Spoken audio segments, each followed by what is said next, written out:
So long. Right, good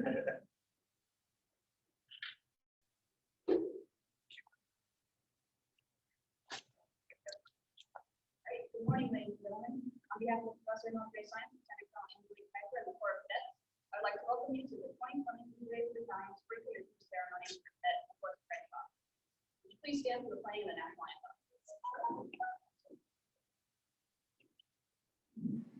Oh, say, can you see when the dawn's early light, what so proudly reared at the twilight's last gleaming, whose broad stripes and bright stars through the perilous fight, o'er the ramparts we watched, were so gallantly streaming, and the rockets red glare, albums bursting in air, gave proof through the night that our flag was still there.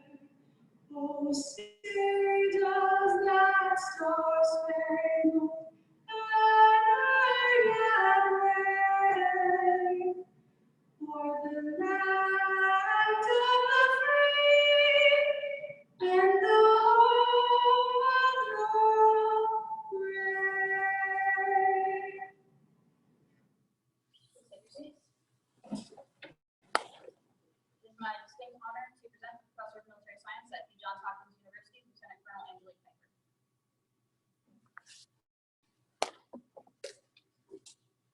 Good morning, friends and family of Nicholas. Thank you for coming out to the ceremony today to recognize Nicholas's great achievements over the last couple of years in ROTC. I'd also like to welcome all the friends and family that are watching this virtually, to Colonel Hill, the 4th Brigade Commander, who's also watching this virtually. I'd also like to thank Lieutenant General Brian Fenton. He was our guest speaker for this year's commissioning ceremony, and we will watch his comments in just a few short minutes. As I mentioned earlier, it would not be a great Blue Jay day if it wasn't for just a little bit of inclement weather, because it seems like over the last 2 years, every time we went to the field or anytime we had some kind of training exercise planned, it was raining, snowing, windy, freezing, something. It seemed like it was very rare that we had a great sunny day. So I'm sure this day felt like it was probably never going to come, or it felt like it was just going to drag on and we may never actually have this ceremony. But here we are, willing to celebrate this amazing day. So Nicholas this year, obviously he was one of my students this year, and Nicholas was a steadfast cadet in the entire program. Fall semester, he was the cadet executive officer, and he performed superbly. He took that role and ran with it, even with the minimal guidance that I gave him. And when I didn't have when he didn't feel like he had the answer, he didn't immediately just come to me and continue to ask questions. He sought the answer from his predecessors, from his peers. He referenced the regulations and the policies, and he went and he took that and he owned that position. And boy, it certainly made my life so much easier when it came to field training and our weekly labs. So I have no doubt that based off of that level of performance, he is going to be exceptionally superb leader when he gets to his aviation unit. So in just a few short minutes, you're going to hear some congratulatory speeches from some of the Army's most senior leaders, civilian and military. And I just wanted to kind of take a moment to point out that, they didn't just get to those positions just by doing the minimum, just by showing up to work every day and just kind of trudging through the responsibilities that are associated with their positions. But most likely they did it because as very junior leaders, they were willing to take risks. They assumed the challenges that were put before them, and most importantly, they failed at some point, right?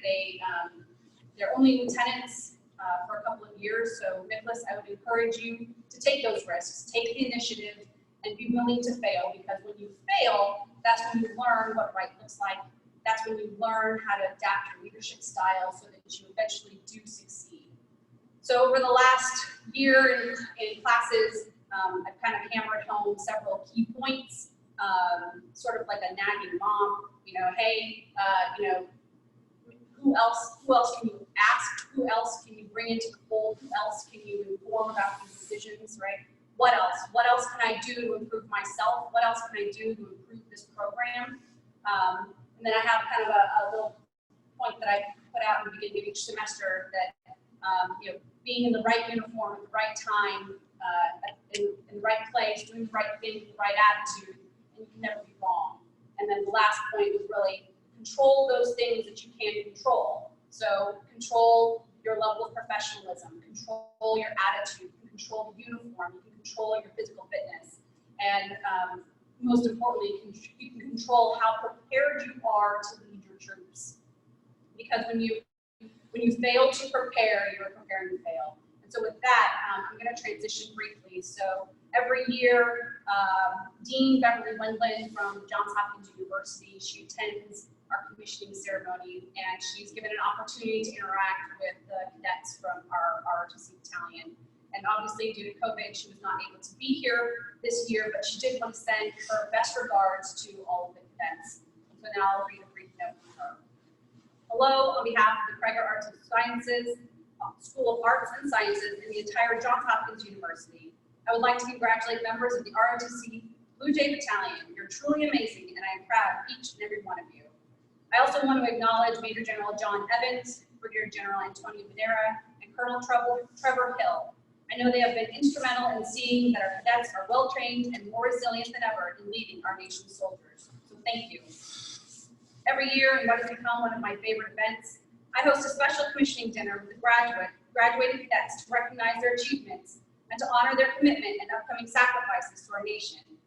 I am so very disappointed that due to COVID-19, I am unable to meet you, our remarkable cadets, in person. Your hard work and dedication is so inspiring, so please know that you are in my thoughts and that I'm with you in spirit. And while all of our cadets are outstanding in their own right, I want to take a special moment to congratulate this year's MS4 Dean Saber recipient, Cadet Nicholas Simmons. And to all of our 2020 cadets, you contribute to the greatness of the United States of America. Your love of country and your fellow Americans and of your fellow Americans is truly unsurpassed. You're willing to sacrifice everything to protect the foundational values and principles of our nation. We can never repay you, but we can honor and thank you. And on this most special commissioning day, know that on behalf of Americans everywhere, we send you our gratitude, our honor, and our undying respect. Sincerely, Dean Beverly Wendland. And now we'll take a moment to listen to some well wishes from our senior leaders.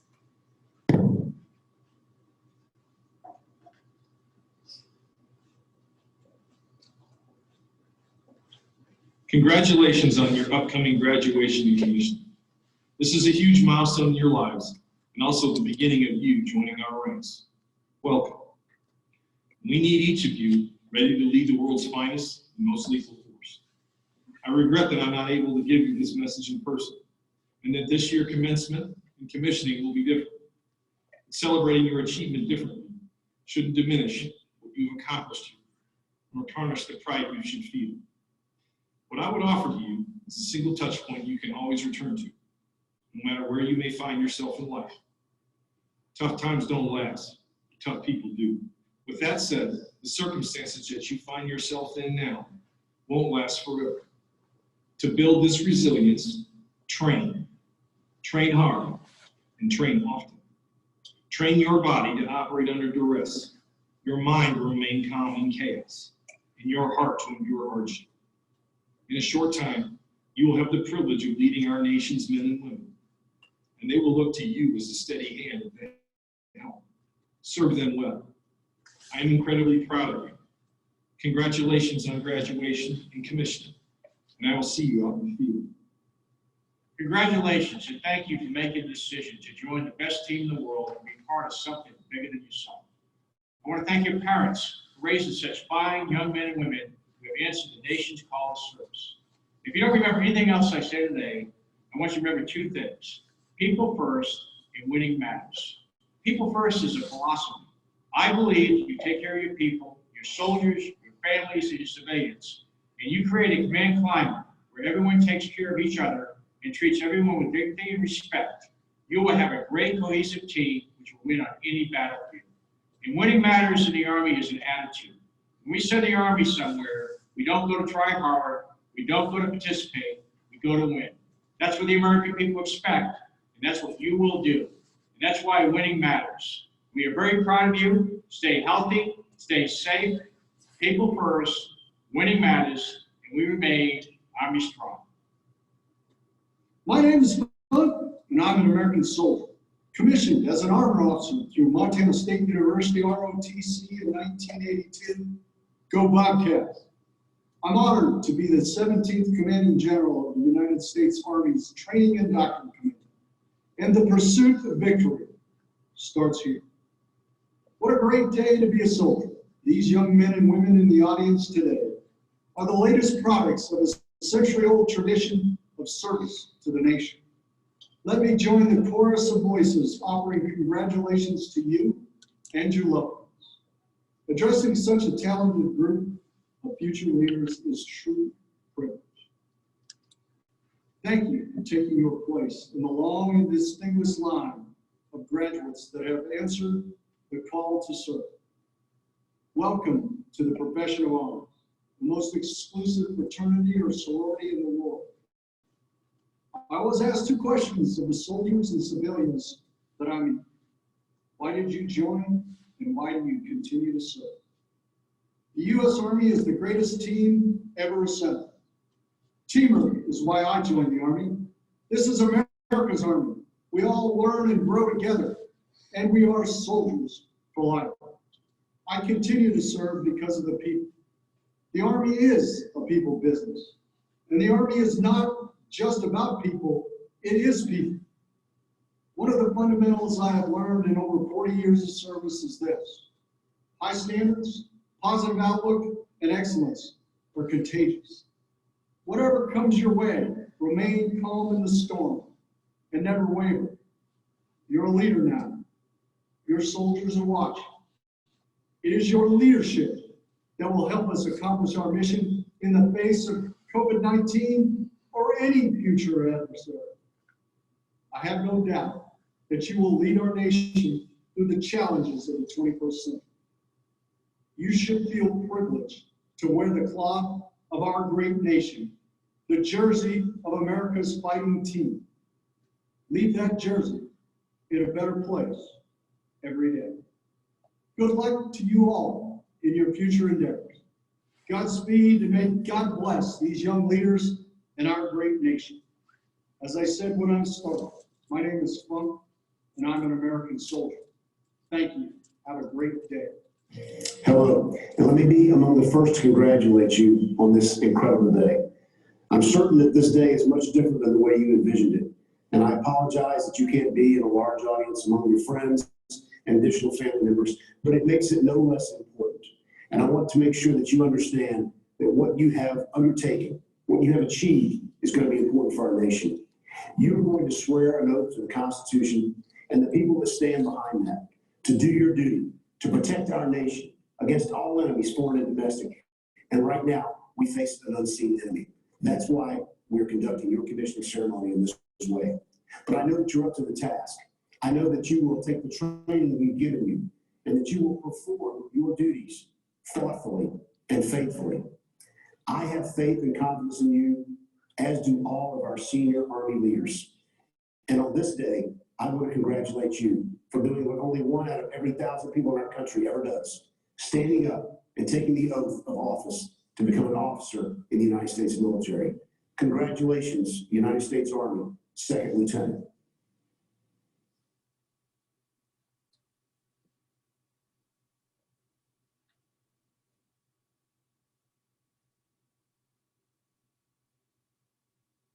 Aloha, everyone, especially to our soon-to-be commissioned officers and graduating seniors.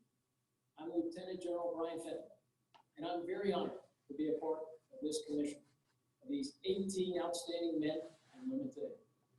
Thank you, Lieutenant Colonel Pfeiffer, for the chance to be here today, even virtually. I truly appreciate the invite and the privilege of being with you for this special day. And I'll start by welcoming and thanking all our virtual guests today, anyone tuning into this. First, to the soon-to-be commissioned lieutenants. Congratulations on a great day and all you've accomplished in your 4 years, and what I know will be a superb career ahead of you. Next to the faculty, the team here at Johns Hopkins that watches over this program, specifically Dean Beverly Wendell, thank you for all you and your team do for this battalion and the cadre cadet team. To the battalion that brought you seniors here to this point, thank you, Lieutenant Colonel Piper, Master Sergeant Jason Stevens, and the 7-person team that you're part of for all you've done to guide and shepherd these seniors, cadets, and soon-to-be second lieutenants over the past 4 years. And very importantly, welcome to the family members of our soon-to-be commissioned second lieutenants. Thank you for tuning in, and congratulations on a great day. And the many ROTC and scholastic achievements you and your cadets have accomplished. You did it together. We know it's a team sport to make it thus far. Thanks as well in advance for giving us your family members to be part of our military. You entrust us with your sons and daughters, your brothers and sisters, your nieces and nephews to serve their country and be part of something much bigger than themselves, via protecting our nation, the Constitution, and our citizens. And we recognize that having your family members in our ranks is a tremendous responsibility. And I can assure you that this is not something that we take lightly. So thank you very much for lending them to us. And I don't want to forget to thank the folks who helped put this commissioning ceremony together. Thank you to everyone that made it possible, especially during this time of COVID. I know these type of events don't just happen. It's people behind and in front of the scenes with a lot of hard work and coordination that make it so. So thank you for all you did to make this special day possible. I'll now focus my remarks on the soon-to-be commissioned lieutenants. And in all my experiences with these type of events, the audience, especially these new soon-to-be lieutenants, rarely remember the guest speaker. I know I sure did when I was in your shoes over 33 years ago. So I'll do my best to follow the 3 B's. Be brilliant, be brief, and be gone. And I'll strive really hard on the brief and the gone parts. In that vein, there are only 3 things I want to offer the new lieutenants today. First, what your commissioning means. Second, give you a few tips for your new profession. And third, pass along a lesson that I picked up this day almost 33 years ago. So first, what does your commissioning mean? It means a couple things. When you raise your hand and take that oath, you immediately become part of something much bigger than yourself. You'll be in a position where the United States Army is going to entrust you with tremendous responsibility. Supporting and defending the Constitution of the United States, being responsible for millions of dollars of equipment, ensuring our men and women are trained correctly, and most importantly, watching over and leading our nation's greatest treasure, young men and women just like yourselves. You will be charged with the care, training, and well-being of those young people, numerous soldiers, non-commissioned officers, civilians, and ensuring they are ready to fight and win against our nation's adversary, to include COVID, as we've just experienced. It's a tremendous responsibility, and one that will challenge and test you throughout your career, whether you served for 4 years or 40. But make no mistake, you're ready. Your training thus far here at Johns Hopkins, and what you gained from your family upbringing has you well prepared for this test. So you are prepared. You are ready. And trust me when I say this, as someone who began this journey 33 years ago this month, you will be prepared.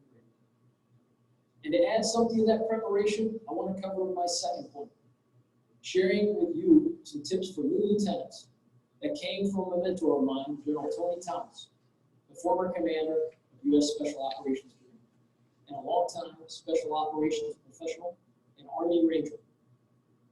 Tip 1, ask. At your first meeting with your platoon or detachment sergeant or NCOIC, ask him or her what they expect of you. If they're good, and most of them are, and they're very good, they'll say something like, be our leader, make tough decisions. Don't try to be our friend or our buddy. We may eventually like you, but that's not the objective. and ensure we are prepared for our tasks. That's your job. And while they may never say it, you can bet that if you do this, they will strive to never, ever let you down. And while you may not be their friend or buddy, you can still be their lieutenant. And by doing this, you can absolutely be sure you will be their lieutenant. Tip number 2, take care. Care for your people, care for your troops, care for your platoon, whoever you lead. Your troops are our most precious resource. They are decisive, competitive, and comparative advantages. And they are more important than any piece of hardware or equipment. They are our business. Advocate for them, help their families, and help each and every one of them reach their full potential. Because like you, they all came into this army with hopes, dreams, and aspirations. So care for them, and they'll notice. And in return, they'll take care of you, their lieutenant.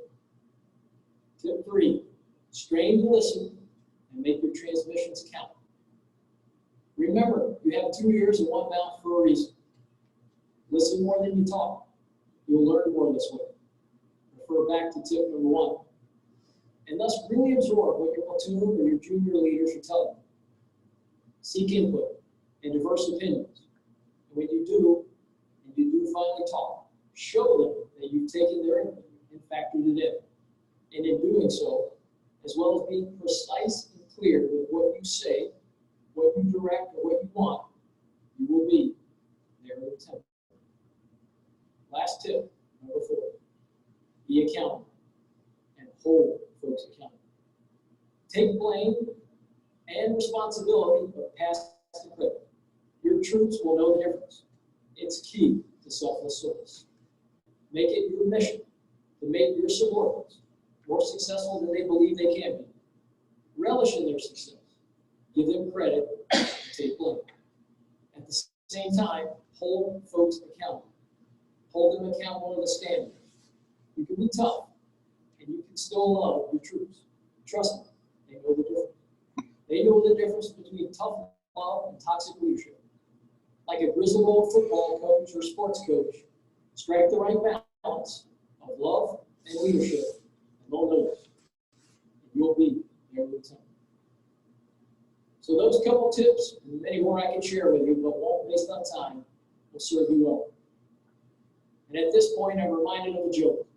A baseball pitcher is having a really hard time. He's getting hit all over the place. And the manager comes out to the mound and says, "Pitcher, give me the ball." Pitcher says, "But coach, I'm not tired." And the coach replies, "I know you are, but the outfielders behind you sure are." So you all are probably tired of hearing me talk, just like those outfielders. And as a result, I'll wrap this up and prepare to be gone with an important leadership lesson I got from a great mentor of mine, Coach Lou Holtz, former football coach at Notre Dame, among many schools. Coach had been a lieutenant in the Army prior to being a football coach, and he was very proud of that. In fact, he used to pride himself on his MBA, except he told us his was not a master's of business, but rather made by Army. And while working for him as a student assistant, he constantly reminded me that one of the keys to leadership was being a happy leader. He said it gave people energy. He said in a world where there were enough Donnie and Debbie Downers with way too much to do, that we needed folks that were just happy to lead others. He called happiness rocket fuel for an otherwise unhappy world. So he used to ask us all the time, "Do you want to be happy?" And of course, we'd all say yes. Then he'd say something like this: "You want to be happy for an hour? Eat your favorite food. You want to be happy for a day? Play around and golf. Unless you're like me and you'd rather surf and be out in the water. You want to be happy for a week? Go on your favorite vacation. You want to be happy for a month? Buy a new car. You want to be happy for a year? Win the lottery." And at the end, if you were here today, I'm sure he would say, "But if you want to be happy for life, really happy for life, and a happy leader, then be a Johns Hopkins ROTC graduate ready to get a commission and serve their nation." And on that note, I want to thank you all for giving me the opportunity to speak today. And I want to congratulate one more time the Army's newest lieutenants and your family. May God bless all of you, your families, our great military, and may God bless the United States of America, the land of the free, and the home of the brave.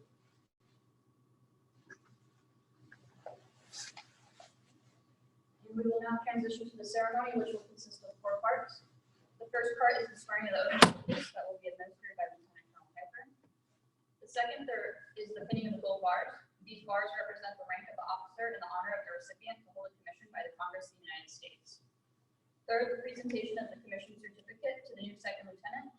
This certificate signifies not only Cadet's promotion to second lieutenant, but more so their status as an officer in the United States Army.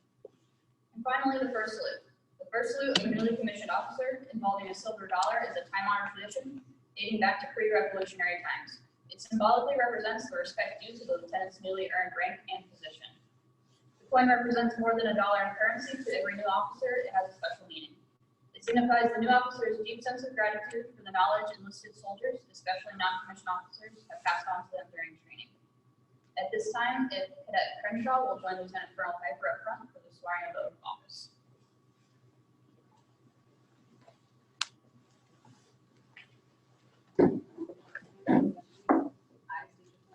I, Nicholas Cannon Crenshaw, Having been appointed an officer have been being appointed an officer in the Army of the United States, in the Army of the United States in the grade of second lieutenant, in the grade of second lieutenant, do solemnly swear do solemnly swear that I will support and defend that I will support and defend the Constitution of the United States the Constitution of the United States against all enemies, against all enemies, foreign and domestic, foreign and domestic, that I will bear true faith and I will bear true faith and allegiance to the same, and allegiance to the same, that I take this obligation freely that I take this obligation freely without any mental reservation without any mental reservation or purpose of evasion, or purpose of evasion, and that I will well and faithfully and I will well and faithfully discharge the duties discharge the duties of the office of the office on which I'm about to enter. of which I'm about to enter.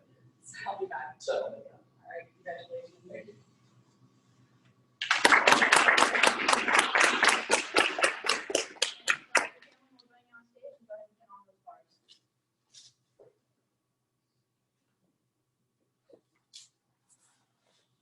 Second Lieutenant Crenshaw contracted into the Blue Jay Battalion in the spring of 2017 and will graduate from Stevenson University with a Bachelor's of Science in Computer Information Systems.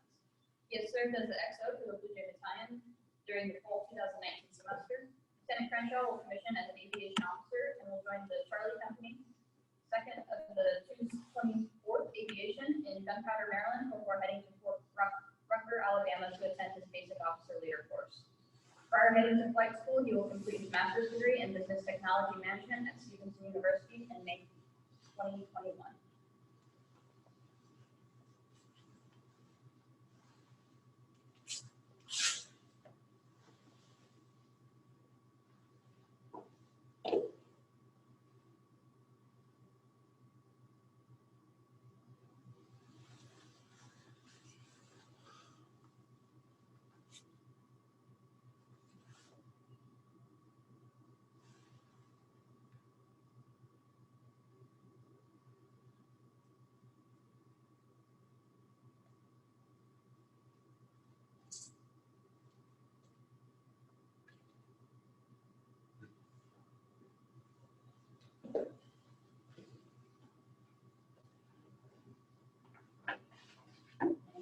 Ma'am, come on up here, we'll take some photos real quick.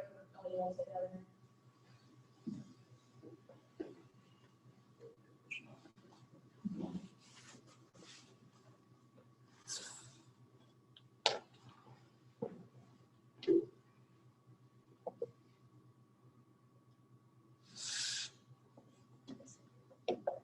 All right, great. And, okay, thank you. And, Lieutenant Crenshaw's father will be his first salute. Which side? Okay.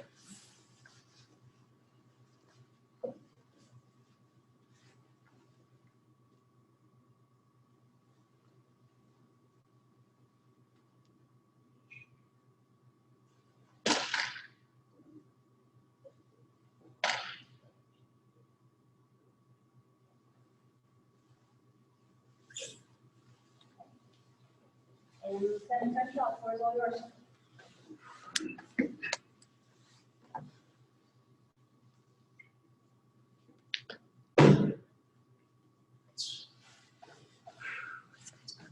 been a great experience. Definitely highs and lows.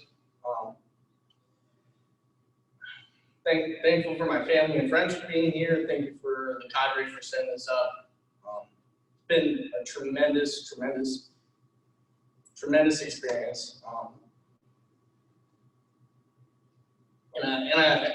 Excuse me, sorry. I look forward to transitioning into the Army and then hopefully coming back to maybe for some PT or something. To see all the cadets grow. I hope my brother Matt's able to transition into the same program and do the same thing I did. Again, it was a great experience. Wouldn't trade it for the world. Built tremendous experiences, and it was just amazing overall. So, thank you guys. And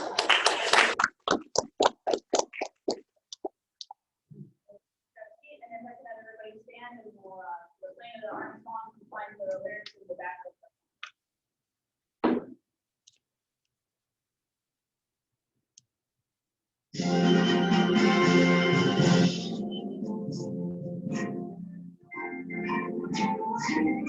What's the Lord sing a song, the army of love. Down the way, down the road, our thoughts in victory. We're the army and proud of our name. We're the army and proudly proclaim. First we fight for the right, and we never face the fight. And we are people glory for song. On the wall, we will blood, right, we feel that one. And we are people glory for song. And it's high, hey, we are glorious way. Come on, the dreams of its soul. So we're very proud, we will always know that we are people glory for song. And that concludes the formal portion of today's ceremony. Please join us in the back for a close. Thank you all.